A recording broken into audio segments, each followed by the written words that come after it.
जब देश पर संकट आता है और युद्ध जैसे हालात बनते हैं तो ऐसी स्थिति में क्या करना चाहिए?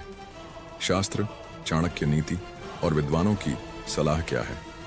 आइए जानते हैं।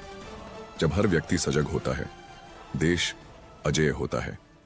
भारतीय संस्कृति और नीति शास्त्र सिखाती है कि युद्ध केवल हथियारों से नहीं, नागरिकों के चरित्र और सजगता से भी लड़ा जाता है। अगर हर नागरिक अपने हिस्से की जिम्मेदारी निभाए तो देश न केवल बाहरी आक्रमण से बल्कि आंतरिक विघटन से भी सुरक्षित रहेगा। सही समय का इंतजार करें।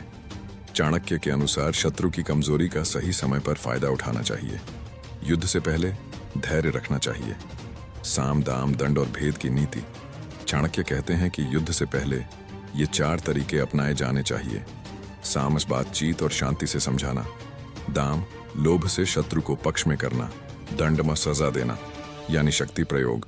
भेद, शत्रु के बीच फूट डालना।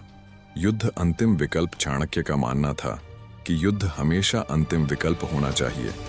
जब शांति, कूटनीति, बातचीत से काम ना चले तब युद्ध ही अंतिम रास्ता होना चाहिए। निंदा करने वालों को सबसे बड़ा उत्तर है उन्हें पूरी तरह से अनदेखा कर देना। जब आप अपने शत्रु को कोई महत्व ही नहीं देते तो वह अपने ही शब्दों और प्रयासों में उलझकर टूटने लगता है। यह उपेक्षा उसे भीतर से खा जाती है। वह यह सोचने लगता है कि वह आपके लिए इतना भी मायने नहीं रखता कि आप कुछ कहें। जब भी किसी का बुरा समय चलता है तो उसे पता चलता है कि उसके साथ कौन खड़ा है और कौन नहीं। ऐसे समय में याद रखें ये खास बातें। चाणक्य नीति के अनुसार कितना भी बुरा समय क्यों ना आ जाए, नकारात्मक विचारों को अपने मन में हावी न होने दें। हमेशा सकारात्मक सोच रखें और कठिन परिस्थितियों में भी आशावादी बने रहें। संकट काल में धैर्य अत्यंत महत्वपूर्ण होता है।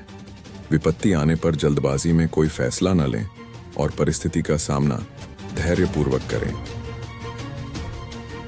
चाणक्य के अनुसार जो इंसान हर किसी को खुश करने की कोशिश करता है वह कभी अपने लक्ष्य तक नहीं पहुंच पाता।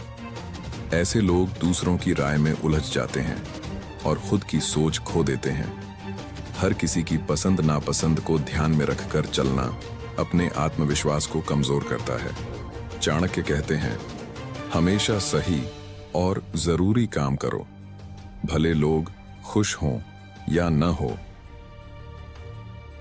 चाणक्य कहते हैं कि कुल की रक्षा के लिए एक सदस्य का बलिदान दें, गांव की रक्षा के लिए एक कुल का बलिदान दें, देश की रक्षा के लिए एक गांव का बलिदान दें, आत्मा की रक्षा के लिए एक देश का बलिदान दें।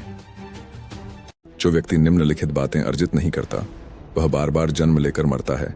1. धर्म। 2. अर्थ। 3. काम। 5. मोक्ष। पुत्र, मित्र, सगे संबंधी साधुओं को देखकर भागते हैं, लेकिन जो लोग साधुओं का अनुसरण करते हैं उनमें भक्ति जागृत होती है और उनके उस पुण्य से सारे कुल धन्य हो जाता है।